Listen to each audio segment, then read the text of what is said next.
السلام علیکم ورحمۃ اللہ وبرکاتہ۔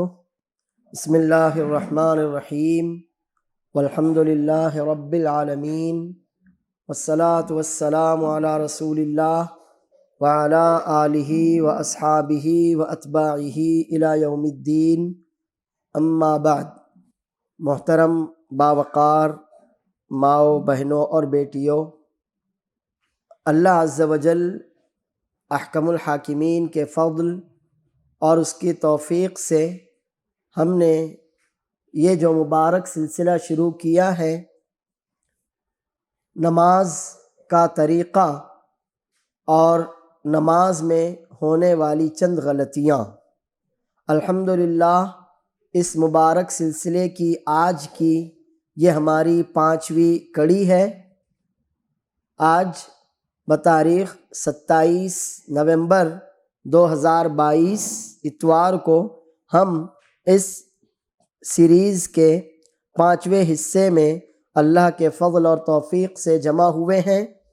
الحمدللہ ہم نے نماز کی فضیلت، نماز کی اہمیت اور اپنے دین میں نماز کے مقام کو اچھی طرح سے سمجھ لیا، جان لیا ہے۔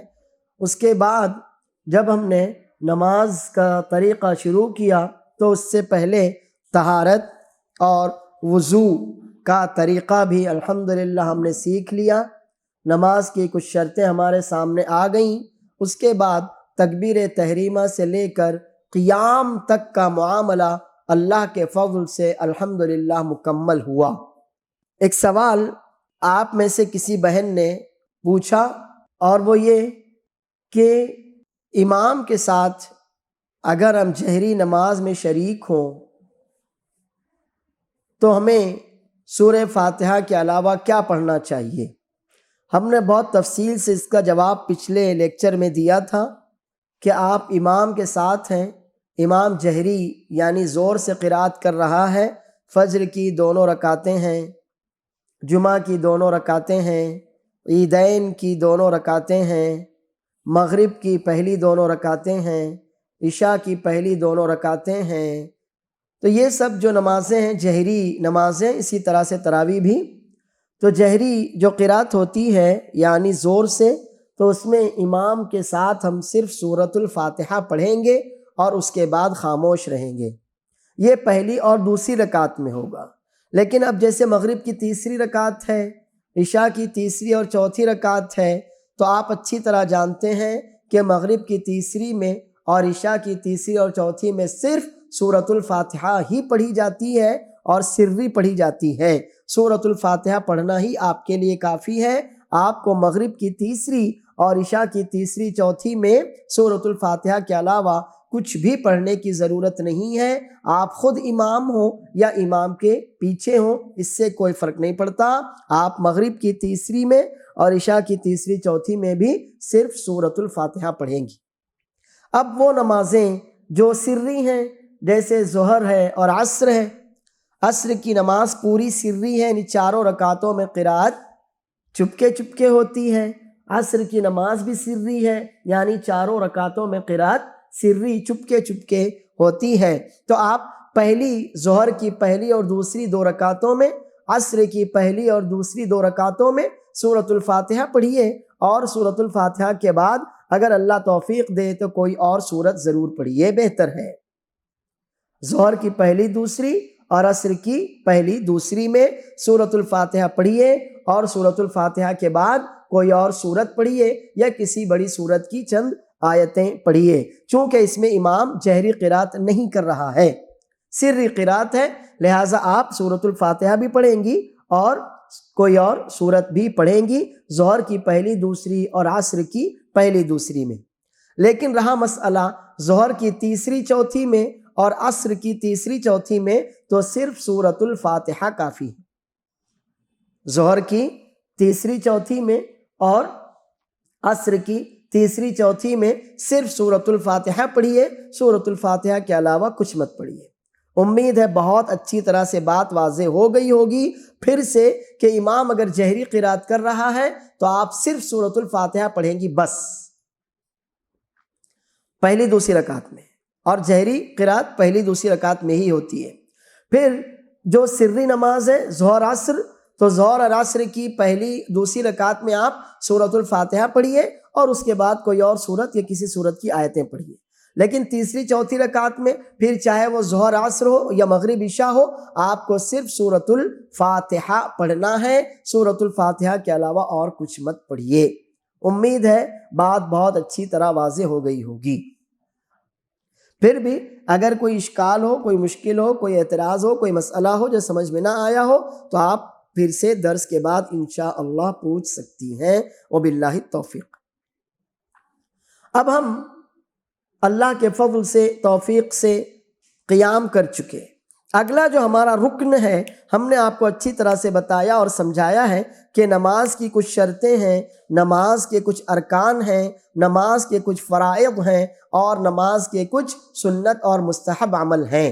شرط کا مطلب وہ ہوتا ہے جو نماز سے باہر کی چیزیں ہیں، جیسے وضو، طہارت، جیسے قبلہ رخ ہونا، جیسے جگہ کا پاک ہونا، یہ نماز کی شرطیں ہیں۔ اور رکن کا مطلب ہوتا ہے وہ چیزیں جو نماز کے اندر ہیں، جیسے تکبیر تحریمہ رکن ہے، قیام رکن ہے، رکوع رکن ہے، سجدہ رکن ہے۔ تو شرط کا مطلب ہوتا ہے وہ عمل جو نماز کے باہر کے ہیں، نماز سے پہلے کے ہیں، جن کا ہونا ضروری ہے، اور رکن کا مطلب جو نماز کے اندر کی چیزیں ہیں۔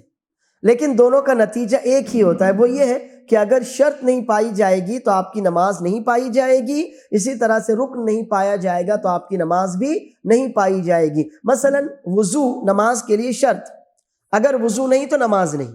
اسی طرح سے قیام یہ نماز کے لیے رکن ہے، اگر قیام نہیں کیا آپ نے، ڈائریکٹ رکوع کر لیا تو بھی آپ کی نماز نہیں ہوگی۔ اچھی طرح یاد رکھیے کہ شرط نماز سے باہر کی چیزوں کو کہتے ہیں اور رکن نماز کے اندر کی چیزوں کو کہتے ہیں، لیکن دونوں کا نتیجہ ایک ہی ہوتا ہے، وہ یہ ہے کہ ان کا پایا جانا ضروری ہے۔ اگر وہ نہیں پائے گئے تو آپ کی نماز نہیں ہوگی۔ واللہ اعلم۔ اب الحمدللہ ہم قیام مکمل کر چکے اور نماز کے اگلے رکن کی طرف ہم منتقل ہو رہے ہیں، اور وہ ہے آپ کے یہاں نمبر 11 لکھا ہوا ہے، رکوع، قومہ، سجود اور قعدہ۔ 4 چیزیں ہیں۔ رکوع، آپ جھک جائیے، آپ کے دونوں ہاتھ دونوں گھٹنوں پر ہوں، دونوں کوہنیاں جسم سے دور ہوں۔ جسم سے دور ہونے کا مطلب یہ نہیں کہ آپ ان سے زاویہ بنا لیں، جی نہیں، بلکہ آپ کے پیٹ کو نہ لگیں۔ اس طرح سے جھک جائیے کہ آپ کے دونوں ہاتھ یعنی دونوں ہتھیلیاں اور 10 انگلیاں دونوں گھٹنوں کو مضبوطی سے پکڑ لیں، لیکن آپ کی بغلیں، آپ کی کوہنیاں آپ کے جسم سے دور رہیں۔ آپ کی پیٹھ سیدھی ہو۔ آپ کی پیٹھ کیسی ہو؟ پیٹھ بالکل سیدھی ہو۔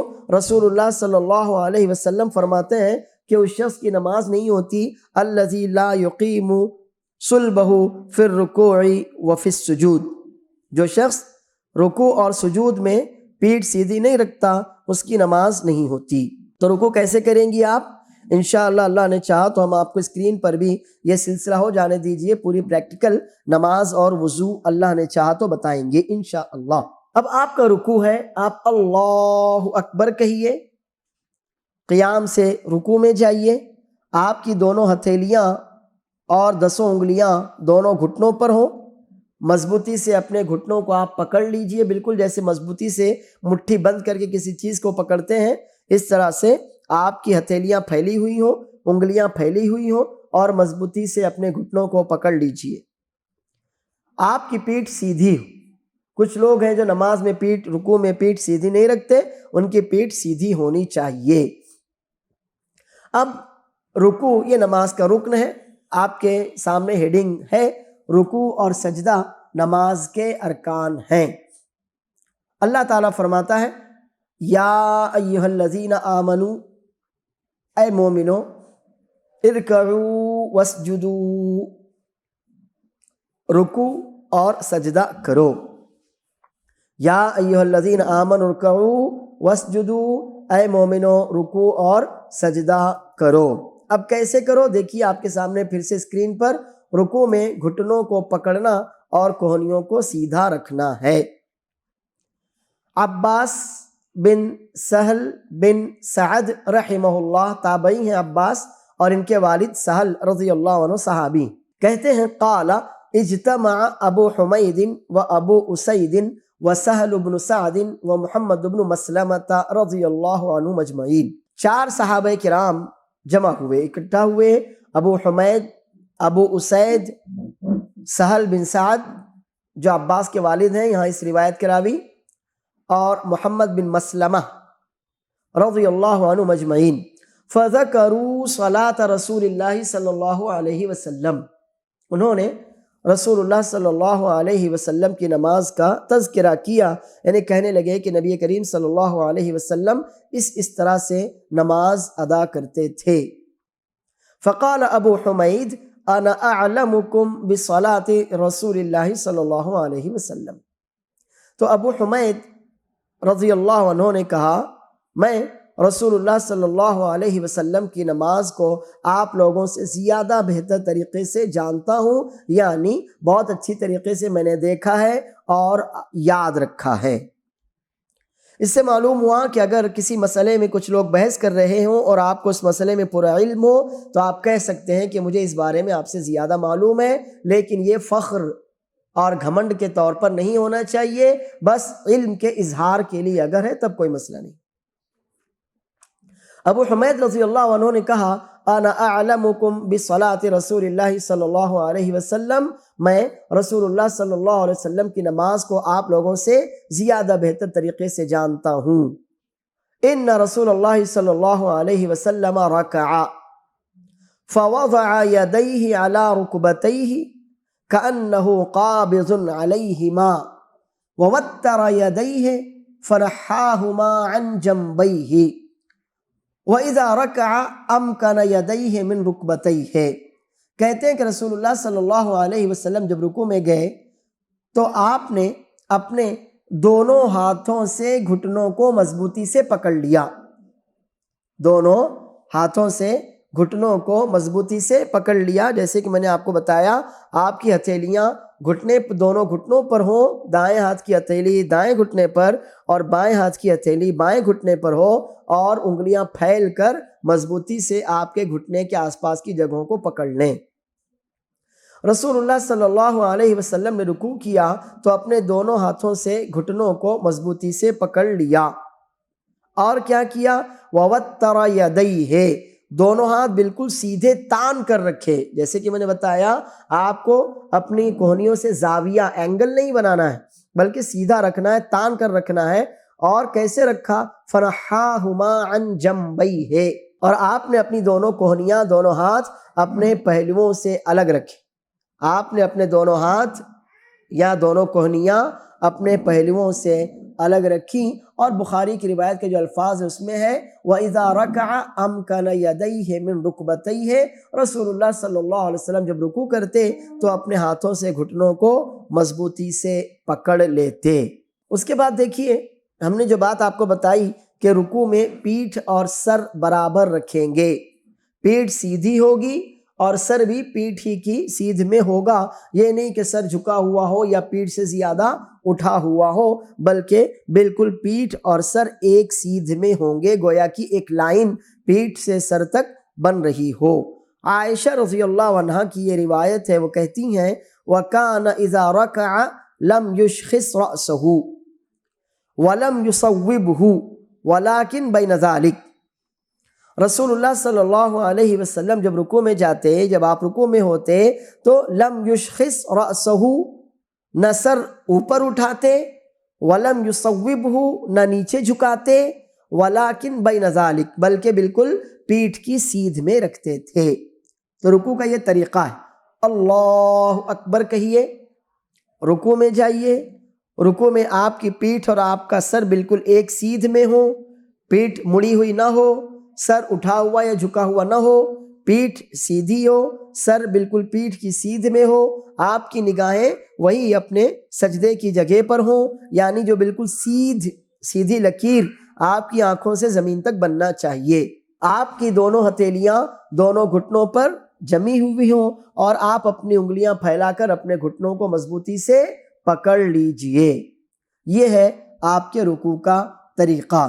اب رکوع میں جب آپ ہیں تو رکوع اطمینان سے کرنا ہے، اطمینان سے رکوع کیجئے اور اس کے بعد رکوع کے بعد اطمینان سے کھڑے ہونا ہے۔ براء بن عازب رضی اللہ عنہما، براء اور عازب یہ والد باپ بیٹے دونوں صحابی ہیں، تو براء بن عازب رضی اللہ عنہما کہتے ہیں کان رکوع النبی صلی اللہ علیہ وسلم وسجودہ وَإِذَا رَفَعَ رَأْسَهُ مِنَ الرُّكُوعِ وَبَيْنَ السَّجْدَتَيْنِ قَرِيبًا مِنَ السَّوَاءِ۔ ایک تو یہ کہ آپ کا رکوع بھی بالکل اطمینان سے ہونا چاہیے، گڑبڑ عجلت نہ ہو، پیٹھ سیدھی ہو، سر سیدھا ہو، دونوں ہاتھ مضبوطی سے گھٹنوں پر جمے ہوئے ہو۔ اب اس کے بعد جب آپ رکوع سے اٹھیں گے تو سمع اللہ لمن حمدہ کہیں گے، اور کیسے کھڑے ہوں گے؟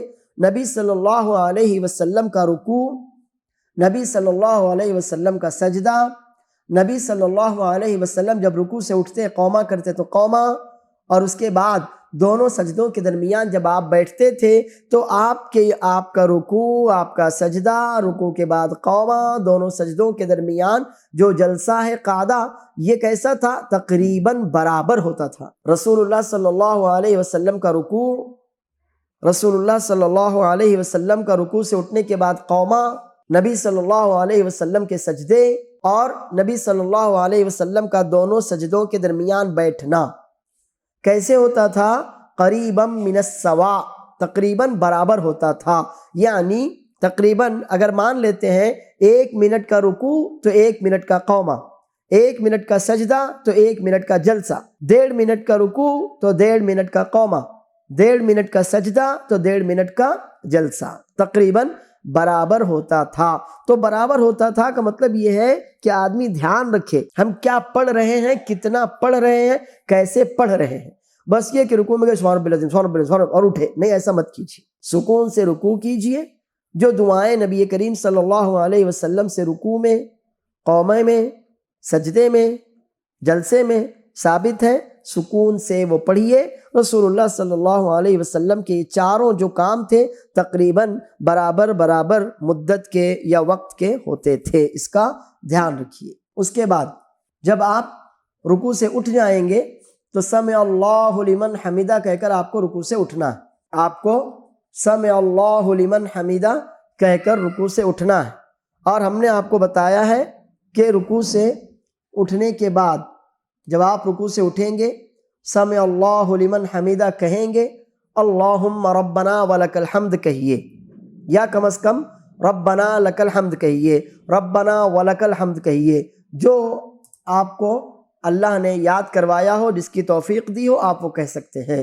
رسول اللہ صلی اللہ علیہ وسلم سے کئی اور بھی دعائیں ثابت ہیں، مثلا آپ ربنا ولک الحمد کہتے، مثلا نبی صلی اللہ علیہ وسلم ربنا ولک الحمد کہتے، ربنا لک الحمد کہتے، اللہم ربنا ولک الحمد کہتے، اور اس کے علاوہ بھی دعائیں ہیں، مثلا ربنا لک الحمد حمدا کثیرا طیبا مبارکا فیہ، یا اس کے علاوہ اللہم ربنا ولک الحمد ملء السماوات وملء الارض وملء ما بینہما وملء ما شئت من شیء بعد۔ تو یہ دعائیں نبی صلی اللہ علیہ وسلم سے قومے کی حالت میں ثابت ہیں۔ نبی صلی اللہ علیہ وسلم کی دعائیں یاد کر لیجئے۔ سمع اللہ لمن حمدہ، رفع الیدین کریں گے جیسے آپ کو طریقہ بتایا جا چکا ہے تکبیر تحریمہ کے وقت۔ جب آپ رکوع میں گئے تو رفع الیدین کیا، اللہ اکبر کہا۔ جب آپ رکوع سے اٹھے تو سمع اللہ لمن حمدہ کہا اور رفع الیدین کیا۔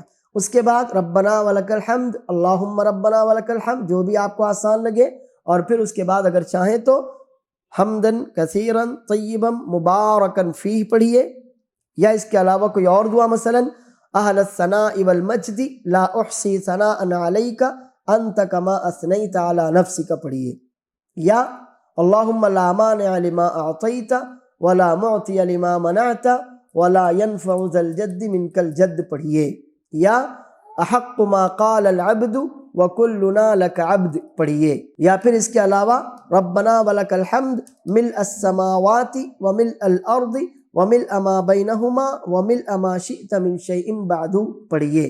اب آپ کا الحمدللہ رکوع ہو گیا، رکوع کے بعد آپ کا قوما بھی ہو گیا۔ اب جب آپ سجدے میں جائیں گے تو اللہ اکبر کہہ کے آپ کو سجدے میں جانا ہے۔ اور ہم یہ حدیث پڑھ چکے ہیں کہ رسول اللہ صلی اللہ علیہ وسلم تکبیر تحریمہ کے وقت، رکوع میں جاتے وقت، رکوع سے اٹھتے وقت، اور پھر دوسری رکعت میں تشہد کرنے کے بعد تیسری رکعت کے لیے کھڑے ہوتے وقت رفع الیدین کرتے تھے۔ رسول اللہ صلی اللہ علیہ وسلم 4 جگہوں پر رفع الیدین کرتے تھے۔ پھر جب آپ سجدے میں جانے لگے تو نبی صلی اللہ علیہ وسلم کے فرمان کے مطابق اللہ اکبر کہیے، اللہ اکبر کہہ کے آپ کو سجدے میں جانا ہے، اللہ اکبر کہہ کے آپ کو سجدے میں جانا ہے۔ اور اس کے بعد پھر اللہ اکبر جب آپ نے کہا تو اللہ اکبر کہتے ہوئے جب آپ جائیں گے تو پہلے آپ کے ہاتھ زمین پر لگیں گے، پہلے آپ کے ہاتھ زمین پر لگیں گے۔ بعض لوگ یہ کہتے ہیں کہ پہلے گھٹنے رکھے جائیں، زمین پر جاتے ہوئے، رکوع سے سجدے میں جاتے ہوئے پہلے گھٹنے رکھے جائیں، لیکن صحیح بات یہ ہے کہ جب آپ رکوع سے سجدے میں جائیں گے تو زمین پر پہلے اپنے ہاتھ رکھیں گے، اس لیے کہ نبی صلی اللہ علیہ وسلم کان یضع یدیہ قبل رکبتیہ، نبی صلی اللہ علیہ وسلم گھٹنوں سے پہلے اپنے ہاتھ رکھتے تھے۔ ایک روایت میں ہے وَكَانَ يَضَعُ يَدَيْهِ قَبْلَ رُكْبَتَيْهِ وَكَانَ يَضَعُ رُكْبَتَيْهِ قَبْلَ يَدَيْهِ، کہ نبی صلی اللہ علیہ وسلم ہاتھوں سے پہلے گھٹنے رکھتے تھے، لیکن علامہ البانی رحمہ اللہ کہتے ہیں کہ اس میں راوی سے خطا ہو گئی، اور کہنا چاہیے تھا وَكَانَ يَضَعُ يَدَيْهِ قَبْلَ رُكْبَتَيْهِ، کہنا یہ چاہیے تھا کہ نبی صلی اللہ علیہ وسلم گھٹنوں سے پہلے اپنے ہاتھ رکھتے تھے، لیکن راوی سے خطا ہوئی اور انہوں نے الٹا کہہ دیا کہ گھٹنے پہلے رکھتے تھے۔ اب اسی حدیث کو لے کر علماء کے درمیان اختلاف ہے، اسی حدیث کو لے کر علماء کے درمیان اختلاف ہے۔ بعض لوگوں نے کہا کہ یہ صحیح ہے وَكَانَ يَضَعُ رُكْبَتَيْهِ قَبْلَ يَدَيْهِ، کہ نبی صلی اللہ علیہ وسلم ہاتھوں سے پہلے گھٹنے رکھتے تھے، اور بعض محدثین کہتے ہیں کہ نہیں، صحیح یہ ہے وَكَانَ يَضَعُ يَدَيْهِ قَبْلَ رُكْبَتَيْهِ، کہ نبی صلی اللہ علیہ وسلم ہاتھ پہلے رکھتے تھے، گھٹنے بعد میں رکھتے تھے، اور یہی صحیح بھی ہے، اس لیے کہ نبی صلی اللہ علیہ وسلم نے صاف طور پر فرمایا فَلَا يَبْرُكْ كَمَا يَبْرُكُ الْبَعِيرُ، جس طرح آدمی جب رکوع سے سجدے میں جائے تو جس طرح اونٹ بیٹھتا ہے اس طرح نہ بیٹھے، اور جو جانوروں کے ماہرین ہیں وہ کہتے ہیں کہ اونٹ جب زمین پر بیٹھتا ہے تو اپنے گھٹنے پہلے رکھتا ہے، اونٹ جب زمین پر بیٹھتا ہے تو اپنے گھٹنے پہلے رکھتا ہے، اس لیے بھی ہمیں اونٹوں کی بیٹھنے کی مشابہت نہیں کرنا چاہیے، اور جب ہم سجدے میں جائیں تو پہلے اپنے ہاتھ رکھیں۔ ہم نے اللہ اکبر کہا، پہلے اپنے ہاتھ زمین پر رکھے، پھر گھٹنے زمین پر رکھے، اور اس کے بعد سجدے میں گئے۔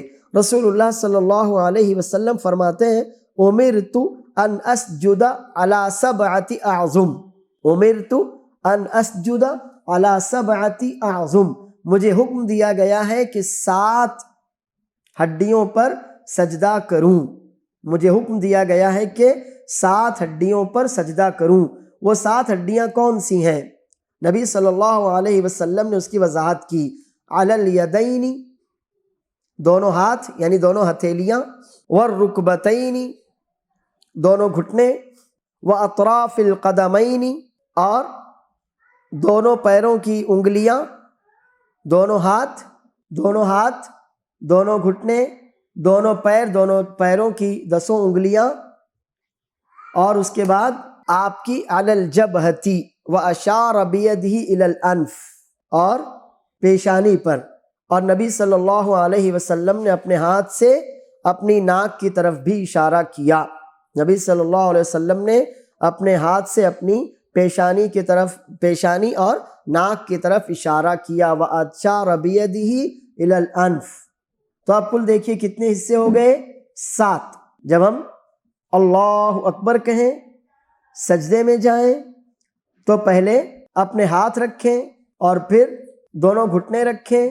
اس کے بعد سجدہ کیسا ہو ہمارا کہ سجدے میں اپنے دونوں ہاتھ ہم جمائیں زمین پر، دونوں ہتھیلیاں، دونوں گھٹنے زمین پر جمائیں، پیروں کی انگلیاں زمین پر جمائیں اور پیشانی اور ناک اچھی طرح سے زمین پر جمائیں۔ یہ کل 7 ہڈیاں ہیں جن پر سجدہ کرنے کا نبی صلی اللہ علیہ وسلم کو حکم دیا گیا اور جن پر ہمیں بھی سجدہ کرنا ہے۔ اب الحمدللہ یہ کل 7 اعضاء ہو گئے جن پر ہمیں سجدہ کرنا ہے۔ اب سجدے کی شکل کیا ہو؟ سجدے کی شکل یہ ہے کہ نبی صلی اللہ علیہ وسلم جب سجدے میں جاتے تو اپنی دونوں ہتھیلیاں چہرے کے بالمقابل رکھتے۔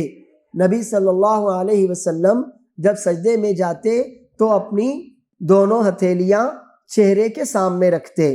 اس کے بعد انگلیاں بالکل پھیلی ہوئی قبلے کی طرف رکھتے، انگلیاں بالکل پھیلا کر قبلے کی طرف رکھتے۔ 10 انگلیاں آپ کی بالکل پھیلی ہوئی ہو، ان کا رخ قبلے کی طرف ہو اور انگلیاں مڑی ہوئی نہ ہو۔ آپ کی پیشانی، آپ کی ناک زمین پر اچھی طرح سے لگی ہوئی ہو۔ ابو سعید خدری رضی اللہ عنہ کہتے ہیں کہ میں نے رمضان کی 21ویں شب کو رسول اللہ صلی اللہ علیہ وسلم کو نماز کے بعد دیکھا تو آپ کی پیشانی اور ناک پر کیچڑ لگا ہوا تھا۔ میں نے رمضان کی 21ویں شب کو رات کی نماز کے بعد نبی صلی اللہ علیہ وسلم کو دیکھا تو آپ کی پیشانی اور ناک پر کیچڑ لگا ہوا تھا۔ تو اس سے واضح ہوا کہ سجدے میں پیشانی کے ساتھ ساتھ ناک رکھنا بھی ضروری ہے۔ تو الحمدللہ اس طرح سے ہمارا سجدہ مکمل ہوا۔ اب جس طرح سے رکوع میں ہمارے لیے پیٹھ سیدھی کرنا ضروری ہے، اسی طرح سے سجدے میں بھی پیٹھ سیدھی کرنا ضروری ہے۔ اللہ اکبر کہا، سجدے میں آئے، اور یہ ہم نے آپ کو بتایا کہ سجدے میں آتے وقت، سجدہ کرتے وقت آپ کو رفع الیدین نہیں کرنا ہے، نہ سجدے میں جاتے وقت کرنا ہے اور نہ ہی سجدے سے اٹھتے وقت کرنا ہے۔ دیکھیے آپ کے سامنے حدیث ہے، نبی صلی اللہ علیہ وسلم دونوں ہاتھ گھٹنوں سے پہلے زمین پر رکھنے کے بارے میں فرما رہے ہیں، اذا سجد احدکم فلیضع یدیہ قبل رکبتیہ ولا یبرک بروک البعیر۔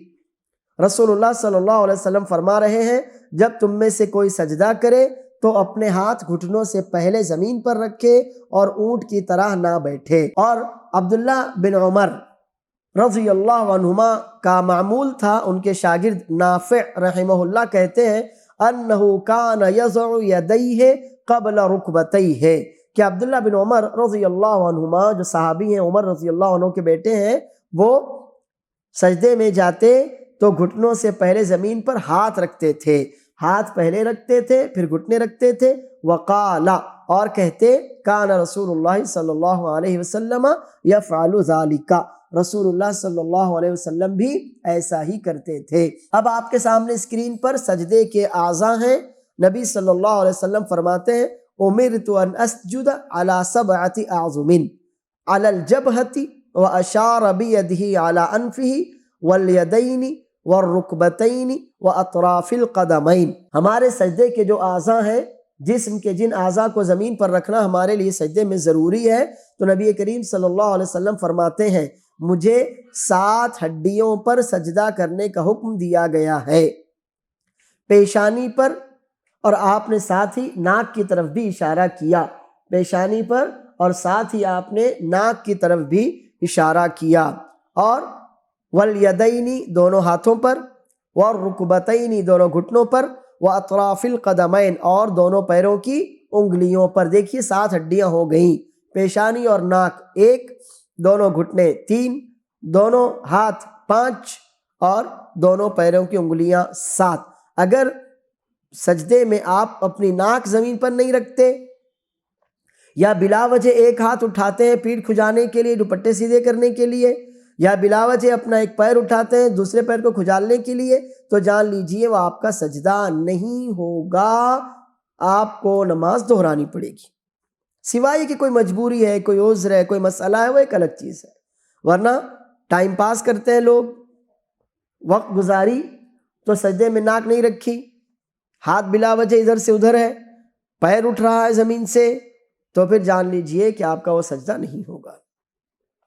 رسول اللہ صلی اللہ علیہ وسلم کا فرمان آپ کے سامنے ہے کہ اذا سجدت فضع کفیک وارفع مرفقیک، اب جب آپ سجدے میں ہوں تو آپ کی ہتھیلیاں زمین پر ہوں لیکن آپ کی کوہنی زمین سے اٹھی ہوئی ہو۔ خاص طور پر خواتین دھیان دیں، زمین پر چپک کر جو سجدہ کرتی ہیں آپ کا وہ سجدہ نہیں ہوتا، کیونکہ نبی صلی اللہ علیہ وسلم نے سجدے کی حالت میں پیٹ اور رانوں کو جدا جدا رکھنے کا حکم دیا، کوہنی کو زمین سے اور جسم سے الگ رکھنے کا حکم دیا کہ زمین کہ آپ کی کوہنی زمین سے اوپر اٹھی ہوئی ہو اور آپ کے جسم سے الگ ہو، اور اسی طرح سے آپ کا پیٹ اور آپ کی رانیں الگ الگ ہوں۔ اب وہ لوگ جو بلا وجہ عذر لاتے ہیں کہ عورت کے لیے حیا اور شرم، تو جان لیجئے کہ وہ عورت کے حیا اور شرم کی بات نہیں کرتے، نبی صلی اللہ علیہ وسلم کی مخالفت کی بات کرتے ہیں، ورنہ نبی صلی اللہ علیہ وسلم سے زیادہ وہ شرم والے نہیں ہیں، اور نبی صلی اللہ علیہ وسلم کی بیویوں یا بیٹیوں سے زیادہ وہ شرم والے نہیں ہیں۔ کیا فرماتے ہیں نبی کریم صلی اللہ علیہ وسلم؟ اذا سجدت فضع کفیک وارفع مرفقیک، جب تم سجدے میں جاؤ تو اپنی ہتھیلیاں زمین پر رکھو۔ ہم نے بتایا کہ آپ کی دونوں ہتھیلیاں چہرے کے سامنے ہوں گی اور انگلیاں قبلے کی طرف ہوں گی، بالکل سیدھی کھلی ہوئی ہوں گی۔ جب تم سجدہ کرو تو ہتھیلیاں زمین پر رکھو، وارفع مرفقیک، اور کوہنیاں زمین سے اوپر اٹھا کر رکھو۔ اسی کے بعد سجدے میں دونوں بازو کتے کی طرح، جانور کی طرح زمین پر نہ بچھائے۔ آپ نے کتوں کو زمین پر بیٹھے ہوئے دیکھا ہوگا کہ کس طرح وہ کوہنیاں زمین پر بچھا کر اپنے دونوں ہاتھ آگے کے زمین پر بچھا کر بیٹھتے ہیں، آگے کے جو ان کے دونوں پیر ہیں کس طرح وہ زمین پر بچھا کر بیٹھتے ہیں۔ تو نبی صلی اللہ علیہ وسلم کا فرمان واضح ہے، اعتدلوا فی السجود ولا يبسط احدکم ذراعیہ انبساط الکلب، سجدہ اعتدال سے کرو، یعنی گڑبڑ جلدی تیزی کے ساتھ نہ کرو، سکون سے کرو، اعتدال سے کرو، میانہ روی سے سجدہ کرو۔ ولا يبسط احدکم ذراعیہ، اور تم میں سے کوئی اپنے ذراع، ہم نے آپ کو بتایا تھا کوہنی سے لے کر ہتھیلی تک کے حصے کو ذراع کہتے ہیں، انگلیاں جو آپ کی ہیں کوہنی سے انگلیوں تک، اس کو ذراع کہتے ہیں۔ وَلَا يَبْسُطْ أَحَدُكُمْ ذِرَاعَيْهِ، اور تم میں سے کوئی اپنے ہاتھ نہ بچھائے، کیسے؟ انبساط الکلب، کتے کی طرح۔ آپ نے کتوں کو زمین پر بیٹھ کر ہانپتے ہوئے دیکھا ہوگا کہ اگلے دونوں ان کے جو پیر ہوتے ہیں وہ بالکل بچھا دیتے ہیں۔ تو نبی صلی اللہ علیہ وسلم فرما رہے ہیں کتے کی طرح اپنے دونوں ہاتھ زمین پر بچھا کر سجدہ مت کرو۔ اب وہ خواتین جو اس طرح سے بالکل چپک کر سجدہ کرتی ہیں، اچھی طرح جان لے کہ حیا اور غیرت کو بدنام کر کے وہ نبی صلی اللہ علیہ وسلم کی مخالفت کر رہی ہیں۔ جان لیجئے نبی صلی اللہ علیہ وسلم سے زیادہ حیا والا غیور کوئی نہیں ہو سکتا، صحابیات سے زیادہ حیا والا اور غیرت مند کوئی نہیں ہو سکتا۔ اب جب نبی صلی اللہ علیہ وسلم نے اس طرح سجدہ کرنا سکھایا ہے تو آپ کون ہوتے ہیں یہ کہنے والے کہ عورت کی حیا اور عورت کی غیرت؟ آپ ہو بے غیرت ہو سکتے ہیں، لیکن ہمارے نبی صلی اللہ علیہ وسلم کے یہاں بے حیائی اور بے غیرتی کا تصور نہیں ہو سکتا۔ تو وہ لوگ حیا اور غیرت کے نام پر لوگوں کو بیوقوف بنا کر نبی صلی اللہ علیہ وسلم کی سنت کا کھلواڑ کرتے اور مذاق بناتے ہیں، ان سے ہوشیار رہیے۔ واضح فرمان ہے، اعتدلوا فی السجود، سجدے میں بالکل اعتدال، اطمینان سے رہو، اطمینان، اعتدال، آرام کے ساتھ سجدہ کرو، گڑبڑ، جلد بازی، عجلت مت کرو۔ اور ولا یبسط احدکم ذراعیہ انبساط الکلب، اور تم میں سے کوئی بھی کتے کی طرح زمین پر اپنے ہاتھ نہ بچھائے، یعنی آپ کی کوہنیاں زمین سے اوپر ہوں، صرف ہتھیلیاں اور انگلیاں زمین پر رکھی ہوئی ہوں۔ اور وہ بھی کس طرح سے؟ دیکھیے، علقمہ بن وائل اپنے والد وائل بن حجر رضی اللہ عنہ کے واسطے سے روایت کرتے ہیں، ان نبی صلی اللہ علیہ وسلم کان اذا سجد ضم اصابعہ، نبی صلی اللہ علیہ وسلم جب سجدہ کرتے تو اپنی انگلیاں آپس میں ملا دیتے تھے۔ ہم نے آپ کو بتایا کہ رکوع میں ہماری انگلیاں دور دور رہیں گی، پھیلی ہوئی رہیں گی، اور گھٹنوں کو مضبوطی سے ہم پکڑ لیں گے، لیکن سجدے میں ہماری انگلیاں بالکل سیدھی اور ملی ہوئی رہیں گی۔ سجدے میں انگلیاں بالکل سیدھی اور ملی ہوئی رہیں گی۔ نبی صلی اللہ علیہ وسلم بالکل سیدھی انگلیاں رکھتے تھے سجدے میں اور انگلیوں کو آپس میں ملا لیتے تھے، یعنی انگلیوں کے درمیان فاصلہ نہیں رکھتے تھے۔ اگلا مسئلہ دیکھیے، بازوؤں کو پہلو سے الگ رکھنا۔ ہمارے جو دونوں ہاتھ ہیں، کوہنی سے لے کر بغل تک کا حصہ جب ہم سجدہ کریں گے تو بالکل زمین سے اٹھا ہوا ہوگا، اور یہ دونوں ہاتھ، دونوں کوہنیاں زمین سے بھی الگ ہوں گے اور ہمارے پہلوؤں سے، پیٹ اور رانوں سے بھی الگ ہوں گے۔ عبداللہ بن مالک بن بحینہ رضی اللہ عنہ کہتے ہیں ان النبی صلی اللہ علیہ وسلم کان اذا صلی فرج بین یدیہ حتی یبدو بیاض ابطیہ۔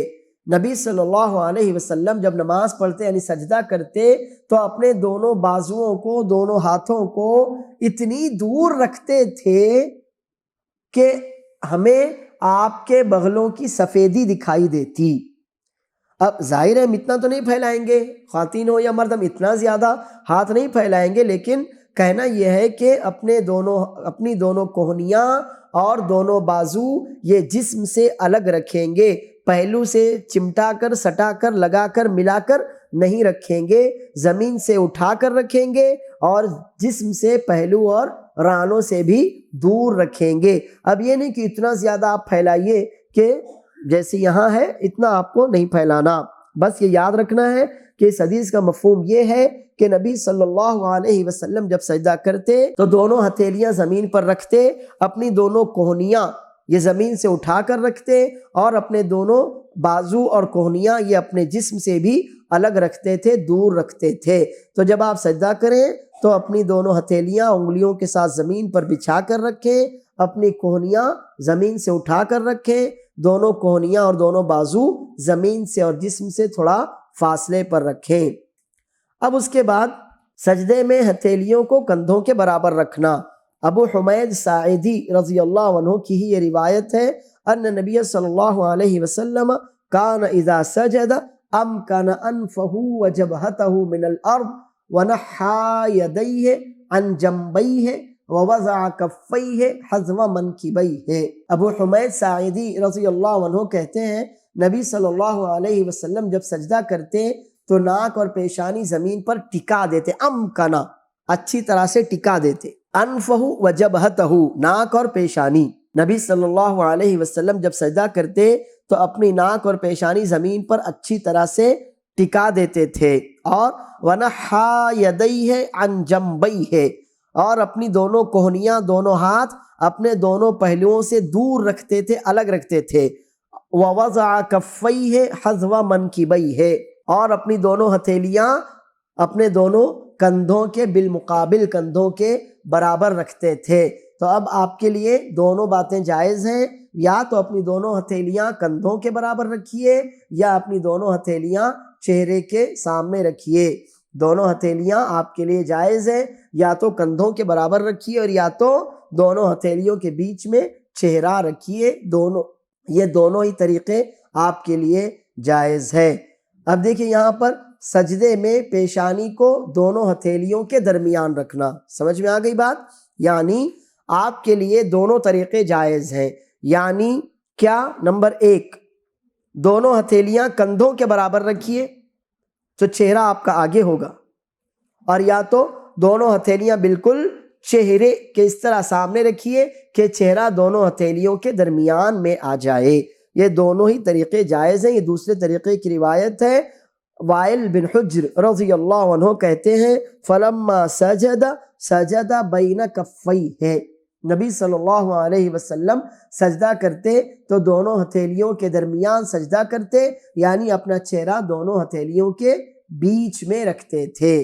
تو جائز ہوا، دونوں ہتھیلیاں آپ کندھوں کے برابر میں رکھیے یا دونوں ہتھیلیاں چہرے کے سامنے رکھیے کہ چہرہ ہتھیلیوں کے بیچ میں آ جائے، جیسی آپ کو سہولت ہو اس طرح سے آپ رکھ سکتے ہیں۔ اور اب پیروں کی انگلیاں، سجدے میں پاؤں کی انگلیوں کو قبلے کی طرف رکھنا، یعنی موڑ کر نہیں رکھنا ہے۔ اگر مڑیں گی بھی تو قبلے کی طرف وہ مڑیں گی، پیچھے کی طرف، مشرق کی طرف نہیں مڑیں گی۔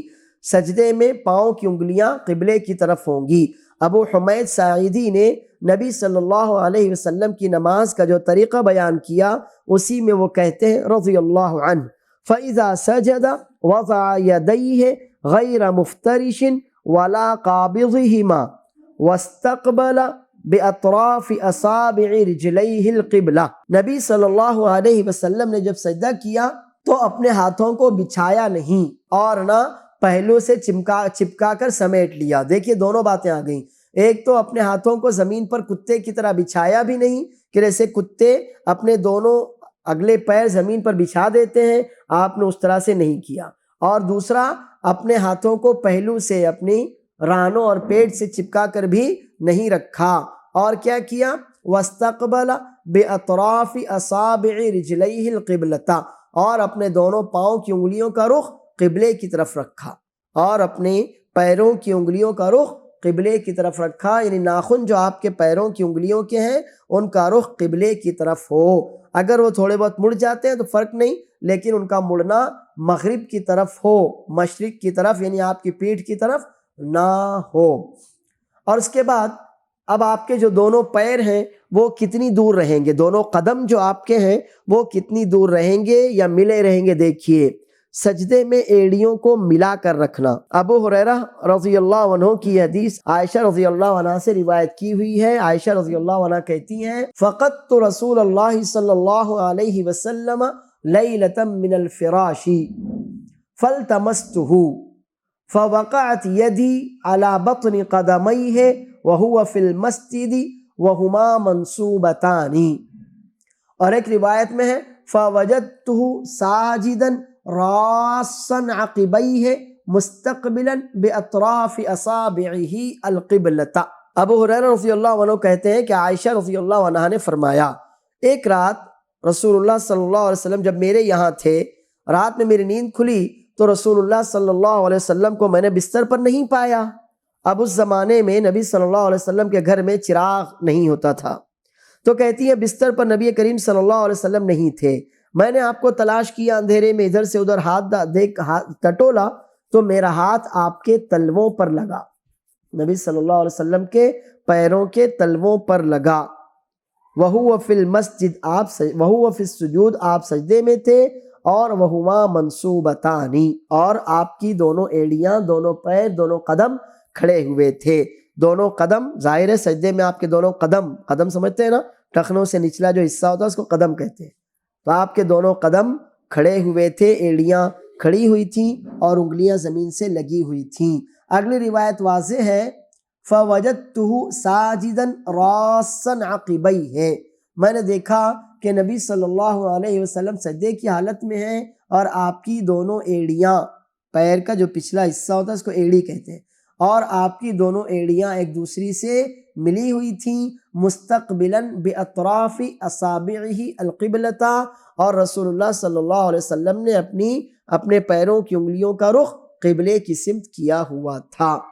تو سجدے میں جب آپ جائیں گی تو آپ کے دونوں قدم کھڑے ہوں گے، پیروں کی انگلیوں کا رخ قبلے کی طرف ہوگا، اور دونوں قدم ایک دوسرے سے ملے ہوئے ہوں گے، دور دور نہیں رکھنا ہے آپ کو قدم، آپ کو دونوں قدم ایک دوسرے سے ملا کر رکھنا ہے۔ دونوں قدم یعنی پیروں کا جو نچلا حصہ ہے وہ آپ کو ایک دوسرے سے ملا کر رکھنا ہے۔ اس کے بعد جب آپ سجدے سے اٹھیں گی تو اللہ اکبر کہہ کر اٹھیے۔ سجدہ آپ کو پورے اعتدال اور اطمینان کے ساتھ کرنا ہے۔ اللہ اکبر کہہ کر آپ رکوع سے سجدے میں آئیں، زمین پر پہلے ہاتھ رکھے، پھر گھٹنے رکھے، اس کے بعد اپنی دونوں ہتھیلیاں اور انگلیاں پھیلا کر رکھی، انگلیوں کو آپس میں ملایا، اور دونوں طریقے جائز ہیں، کندھوں کے برابر رکھیے یا پھر دونوں ہتھیلیاں چہرے کے بالمقابل رکھیے۔ آپ کی پیشانی اور ناک، آپ کی دونوں ہتھیلیاں، آپ کے دونوں گھٹنے اور آپ کے دونوں پیروں کی انگلیاں زمین پر ہونا چاہیے۔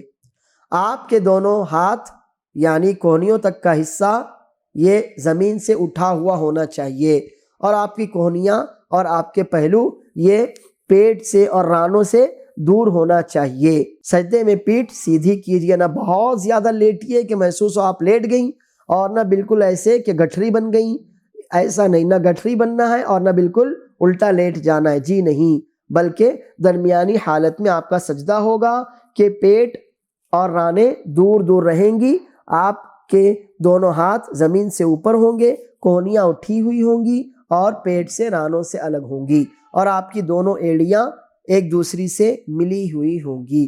یہ آپ کا الحمدللہ سجدہ ہو گیا۔ اس کے بعد اب آپ سجدے سے اٹھیں گی، اللہ اکبر کہہ کر آپ کو سجدے سے اٹھنا ہے۔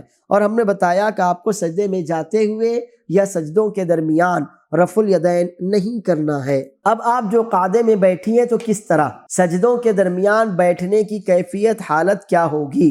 ابو حمید ساعدی رضی اللہ عنہ کہتے ہیں وَيَفْتَحُ أَصَابِعَ رِجْلَيْهِ إِذَا سَجَدَ ثُمَّ يَقُولُ اللَّهُ أَكْبَرُ وَيَرْفَعُ وَيَثْنِي رِجْلَهُ الْيُسْرَى فَيَقْعُدُ عَلَيْهَا ثم يصنع فی الاخری مثل ذلك۔ ابو حمید ساعدی رضی اللہ عنہ کہتے ہیں نبی صلی اللہ علیہ وسلم جب سجدے میں جاتے تو اپنے پاؤں کی انگلیاں کھول دیتے۔ کیا مطلب انگلیاں کھڑی رکھتے سجدے میں، پاؤں کی انگلیاں کھول دیتے، یعنی سجدے میں انگلیاں زمین پر کھڑی رکھتے، پھر اللہ اکبر کہتے ہوئے سجدے سے سر اٹھاتے اور اپنا بایاں پاؤں بچھا کر اس پر بیٹھ جاتے۔ ایسے ہی آپ بیٹھتی ہوں گی مجھے امید ہے۔ بایاں پیر بچھانا ہے اور دائنا قدم کھڑا رکھنا ہے، دائنی پنڈلی اور قدم کھڑا ہوگا اور بائیں پیر کو بچھا کر آپ بیٹھ جائیں گے۔ تو اللہ اکبر کہتے ہوئے سجدے سے سر اٹھاتے اور اپنا بایاں پاؤں بچھا کر اس پر بیٹھ جاتے۔ ثم یصنع فی الاخری مثل ذلک، اور نبی صلی اللہ علیہ وسلم اس کے بعد دوسرا سجدہ بھی پہلے سجدے کی طرح ہی کرتے تھے۔ تو سمجھ میں آ گیا کہ سجدے سے جب ہم اٹھیں گے تو اللہ اکبر کہیں گے، سجدے سے اٹھیں گے تو اللہ اکبر کہیں گے، اور اس کے بعد اس طرح بیٹھیں گے کہ ہماری دونوں ہتھیلیاں دونوں رانوں اور گھٹنوں پر ہوں۔ دھیان دیجئے، جب ہم سجدے کے درمیان یا تشہد میں بیٹھیں گے تو ہماری دونوں ہتھیلیاں رانوں اور گھٹنوں پر ہوں گی، یعنی اس طرح سے رانوں پر رکھنا ہے کہ انگلیاں گھٹنوں تک پہنچ جائیں۔ جب ہم دو سجدے کے درمیان بیٹھیں گے یا دوسرے سجدے کے بعد ہلکا سا بیٹھیں گے تو ہمیں اپنی دونوں ہتھیلیاں اپنی رانوں پر اس طرح رکھنا ہے کہ انگلیاں گھٹنوں تک پہنچ جائیں۔ دونوں ہاتھوں کی انگلیاں پھیلا کر رکھنا ہے، سجدوں کے درمیان بھی اور دوسرے سجدے کے بعد بھی۔ تشہد کا طریقہ انشاءاللہ آگے آئے گا۔ ابھی دونوں سجدوں کے درمیان اور اس کے بعد پہلی رکعت میں جب ہم سجدے کے بعد ہلکا سا ایک لمحے کے لیے بیٹھتے ہیں، تب ہمارے دونوں ہتھیلیاں ہماری رانوں پر ہوں گی اور انگلیاں بالکل پھیلی ہوئی گھٹنوں تک ہوں گی، اور اس کے بعد ہمیں اپنا داہنا قدم کھڑا رکھنا ہے اور بایاں پیر بچھا کر اس پر بیٹھ جانا ہے۔ پھر جو دعائیں ہیں وہ پڑھنا ہے، انشاءاللہ بھی آپ کے سامنے یہ دعائیں آ رہی ہیں۔ دیکھیے نمبر 12، رکوع، سجدے، قومے اور قعدے کے اذکار، وہ دعائیں جو نبی صلی اللہ علیہ وسلم سے ثابت ہیں۔ مجھے امید ہے کہ رکوع، قومے، سجدے اور قعدے کا طریقہ اچھی طرح آپ کی سمجھ میں آ گیا ہوگا۔ رکوع، سجدہ، رکوع سے سجدے میں جانے کا طریقہ، پھر قومہ اور قعدہ، یہ سارے طریقے اچھی طرح آپ کی سمجھ میں آ گئے ہوں گے۔ اب اذکار دیکھتے ہیں کون سی دعائیں نبی صلی اللہ علیہ وسلم رکوع، سجدے، قومے اور قعدے میں پڑھا کرتے تھے۔ حذیفہ رضی اللہ عنہ کہتے ہیں صلیت مع النبی صلی اللہ علیہ وسلم ذات لیلۃ ثم رکع فجعل يقول سبحان ربی العظیم فكان ركوعه نحوا من قيامه ثم قال سمع الله لمن حمده ثم قام طويلا قريبا مما ركع ثم سجد فقال سبحان ربي الأعلى فكان سجوده قريبا من قيامه۔ حذیفہ بن یمان رضی اللہ عنہما کہتے ہیں میں نے ایک رات نبی صلی اللہ علیہ وسلم کے ساتھ نماز پڑھی، یعنی تہجد، کہتے ہیں قیام کے بعد پھر نبی کریم صلی اللہ علیہ وسلم نے رکوع کیا تو رکوع میں آپ سبحان ربی العظیم، سبحان ربی العظیم کہتے رہے۔ آپ کا رکوع کتنا لمبا تھا؟ جتنا آپ کا قیام تھا۔ رکوع کتنا طویل تھا؟ جتنا آپ کا قیام تھا، یعنی اتنی دیر آپ رکوع میں رہے تقریباً جتنی دیر آپ نے قیام کیا تھا، قرات کی تھی۔ پھر سمع اللہ لمن حمدہ کہہ کر کھڑے ہوئے تو اتنی دیر کھڑے ہوئے جتنی دیر آپ نے رکوع کیا تھا۔ تو آپ کا رکوع تقریباً قیام کے جتنا تھا، رکوع کے بعد جو قوما تھا وہ بھی تقریباً رکوع کے جتنا تھا۔ اس کے بعد ثم سجد، پھر جب آپ نے سجدہ کیا فقال سبحان ربی الاعلی، تو سجدے میں سبحان ربی الاعلی سبحان ربی الاعلی سبحان ربی الاعلی کہتے رہے۔ فکان سجودہ قریبا من قیامہ، سجدہ بھی آپ کا کتنا طویل تھا؟ تقریباً قیام کے جتنا۔ اللہ اکبر! دھیان دیجئے کہ نبی صلی اللہ علیہ وسلم کا رکوع قیام کے جتنا، نبی صلی اللہ علیہ وسلم کا قوما بھی قیام اور رکوع کے جتنا، اور نبی صلی اللہ علیہ وسلم کے سجدے بھی قیام کے جتنے۔ اتنی طویل نماز نبی کریم صلی اللہ علیہ وسلم اعتدال اور اطمینان کے ساتھ پڑھتے تھے۔ اور جو یہاں پر اصل بات ہے وہ ہے رکوع میں سبحان ربی العظیم کہتے اور سجدے میں سبحان ربی الاعلی کہتے تھے۔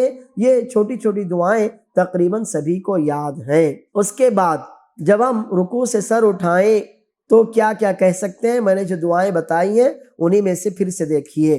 جب امام سمع اللہ لمن حمدہ کہیں تو مقتدی کیا کہیں، یا آپ خود اگر نماز پڑھ رہے ہو تو آپ کیا کہیں؟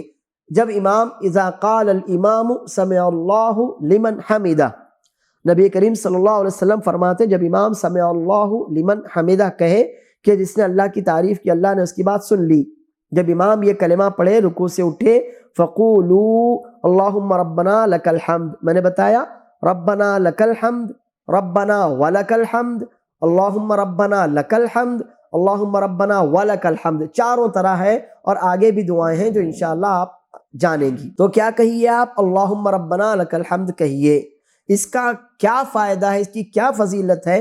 فَإِنَّهُ مَنْ وَافَقَ قَوْلُهُ قَوْلَ الْمَلَائِكَةِ غُفِرَ لَهُ مَا تَقَدَّمَ مِنْ ذَنْبِهِ۔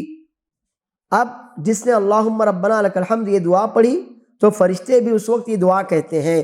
اب جس کی دعا اور فرشتوں کی دعا سیم ٹائم میں ہو جائے، موافق ہو جائے، تو اس کے کیے ہوئے گناہ بخش دیے جاتے ہیں۔ جس طرح ہم آمین بولتے ہیں تو فرشتے بھی آسمانوں میں آمین بولتے ہیں، اور اگر ہماری آمین فرشتوں کی آمین کے موافق ہو جائے، ایک ساتھ ہو جائے، تو ہمارے کیے ہوئے گناہ بخش دیے جاتے ہیں۔ اسی طرح کی فضیلت اللہم ربنا ولک الحمد کی بھی ہے کہ جب ہم اللہم ربنا لک الحمد کہتے ہیں تو فرشتے بھی اللہم ربنا لک الحمد کہتے ہیں۔ اب اگر ہماری اور فرشتوں کی یہ دعا ایک ساتھ ہو جائے تو ہمارے گناہ بخش دیے جاتے ہیں۔ اس لیے کتنی بھی عجلت کیوں نہ ہو، کم از کم اتنا ضرور کہنا چاہیے۔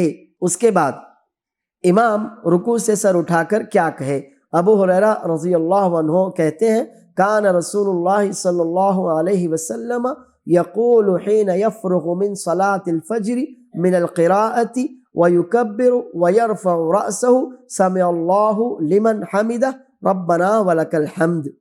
ابو ہریرہ رضی اللہ عنہ کہتے ہیں کہ رسول اللہ صلی اللہ علیہ وسلم جب نماز فجر کی قرات سے فارغ ہوتے، سر رکوع سے اٹھاتے تو کہتے سمع اللہ لمن حمدہ ربنا ولک الحمد۔ دیکھیے میں نے آپ کو بتایا ربنا لک الحمد ربنا ولک الحمد اللہم ربنا لک الحمد اللہم ربنا ولک الحمد، یہ چاروں میں سے آپ جو کہنا چاہیں کہہ سکتے ہیں۔ اور آگے بھی کئی دعائیں ہیں جو میں نے آپ کے سامنے رکھی ہیں، مثلا ربنا ولک الحمد حمدا کثیرا طیبا مبارکا فیہ، یا ربنا ولک الحمد ملء السماوات وملء الارض وملء ما بینہما وملء ما شئت من شیء بعد۔ کئی دعائیں ہیں، جو دعا آپ کو یاد ہو آپ وہ کہیے۔ اس کے بعد رکوع میں جو دعا آپ نے پڑھ لی، رکوع کے بعد جو دعا آپ نے پڑھ لی، اب آپ سجدے میں کیا کہیں گے؟ تو آپ پڑھ چکے، سجدے میں سبحان ربی الاعلیٰ کہیں گے۔ رکوع اور سجدے کی اور بھی دعائیں نبی صلی اللہ علیہ وسلم سے ثابت ہیں، مثلا ایک دعا یاد کر لیجئے جو نبی صلی اللہ علیہ وسلم آخر عمر میں کثرت سے پڑھتے تھے رکوع میں اور سجدے میں، سبحانک اللہم ربنا وبحمدک اللہم اغفر لی۔ نبی صلی اللہ علیہ وسلم آخر عمر میں رکوع اور سجدے میں کثرت سے یہ دعا پڑھتے تھے، سبحانک اللہم ربنا وبحمدک اللہم اغفر لی، سبحانک اللہم ربنا وبحمدک اللہم اغفر لی۔ یہ دعا ایک یاد کر لیجئے۔ تو رکوع میں اگر آپ سبحان ربی العظیم نہ کہیں بلکہ یہ کہیں سبحانک اللہم ربنا و بحمدک اللہم اغفر لی تو کافی ہے۔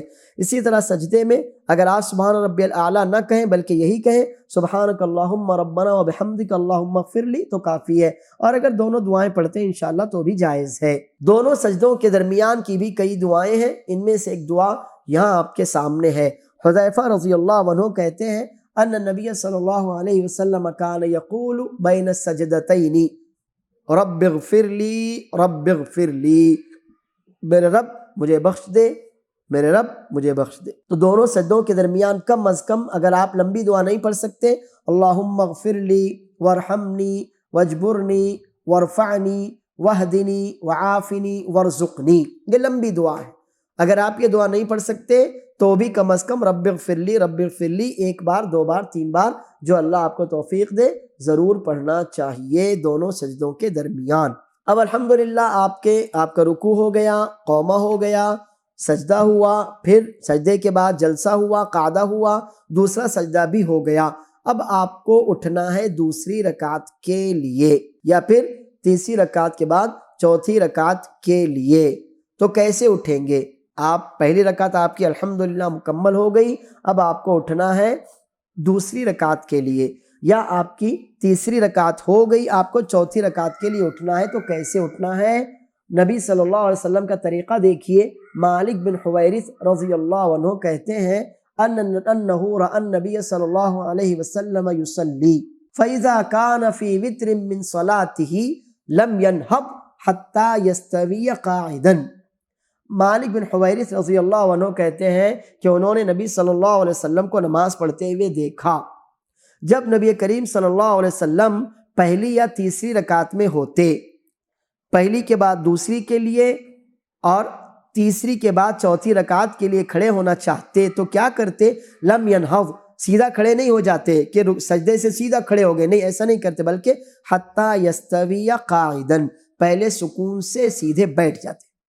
تو پہلی رکعت جب آپ کی مکمل ہوئی، دونوں سجدے ہو گئے، تو ہلکا سا بیٹھ جائیے، اس کو جلسہ استراحت کہتے ہیں۔ کیا کہتے ہیں اس کو؟ جلسہ استراحت۔ ہلکا سا بیٹھ جائیے، پھر زمین پر ہاتھ ٹیکیے اور اٹھیے۔ آپ نے جو سجدے سے اٹھتے وقت اللہ اکبر کہا وہی آپ کے لیے کافی ہے، آپ کو اب واپس سے اللہ اکبر نہیں کہنا۔ سجدے سے اٹھے، اللہ اکبر کہا، ہلکا سا بیٹھ گئے، پھر اس کے بعد آپ اٹھیے۔ کیسے اٹھیں گے؟ زمین پر کیسے ٹیک لگائیں؟ ازرق بن قیس رحمہ اللہ کہتے ہیں رأیت ابن عمر یعجن فی الصلاۃ یعتمد علی یدیہ اذا قام فقلت له فقال رأیت رسول اللہ صلی اللہ علیہ وسلم یفعلہ۔ ازرق بن قیس تابعی ہیں، کہتے ہیں رحمہ اللہ میں نے عبداللہ بن عمر رضی اللہ عنہما کو دیکھا کہ جب وہ نماز میں ہوتے اور کھڑے ہونا چاہتے پہلی رکعت کے بعد یا تیسری رکعت کے بعد تو کیسے اٹھتے؟ زمین پر ہاتھوں سے ٹیک لگا کر اٹھتے تھے۔ میں نے ان سے پوچھا کہ آپ سجدے کے بعد ڈائریکٹ نہیں کھڑے ہو جاتے بلکہ ہلکا سا بیٹھتے ہیں اور پھر ہاتھوں سے ٹیک لگا کر اٹھتے ہیں، تو ایسا کیوں کرتے ہیں؟ تو انہوں نے کہا رأیت رسول اللہ صلی اللہ علیہ وسلم یفعلہ، میں نے اسی طرح رسول اللہ صلی اللہ علیہ وسلم کو کرتے ہوئے دیکھا کہ رسول اللہ صلی اللہ علیہ وسلم جب ایک پہلی رکعت سے دوسری یا دوسری کے بعد تیسری، تیسری کے بعد چوتھی کے لیے کھڑے ہوتے تو ڈائریکٹ گھٹنوں پر زور ڈال کر نہیں کھڑے ہوتے تھے، بلکہ زمین پر دونوں ہاتھ رکھتے، زمین پر دونوں ہاتھوں سے ٹیک لگاتے، اور یعجنو کا مطلب ہوتا ہے مٹھیاں باندھنا، جیسے عورتیں آٹا گوندھتے وقت مٹھیاں باندھتی ہیں، اس طرح سے آپ کو ٹیک لگانا ہے۔ لیکن اگر اس طرح نہیں لگاتے تو کسی بھی طرح سے ہاتھوں سے ٹیک لگانا ہے، اور یہ سنت ہے۔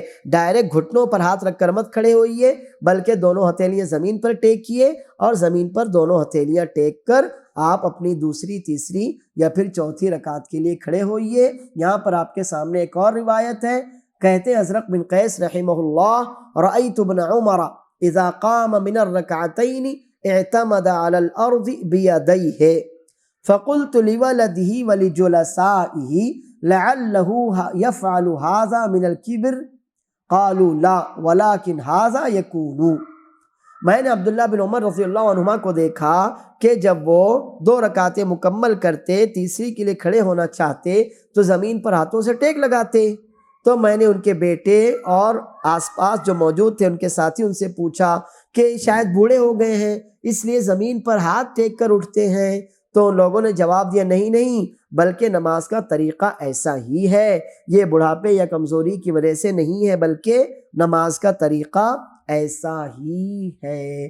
تو جب آپ ایک رکعت کے بعد دوسری یا دوسری کے بعد تیسری یا تیسری کے بعد چوتھی رکعت کے لیے اٹھیں گے تو زمین پر ہاتھ ٹیک کر اٹھیے، اسی میں زیادہ خیر ہے۔ اس طرح الحمدللہ ہماری ایک رکعت مکمل ہو گئی۔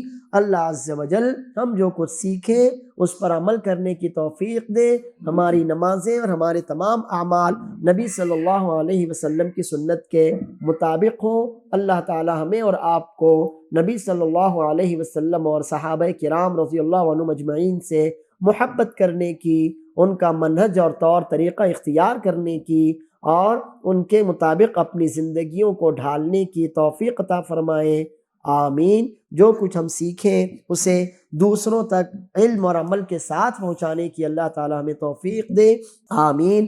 وآخر دعوانا ان الحمد للہ رب العالمین۔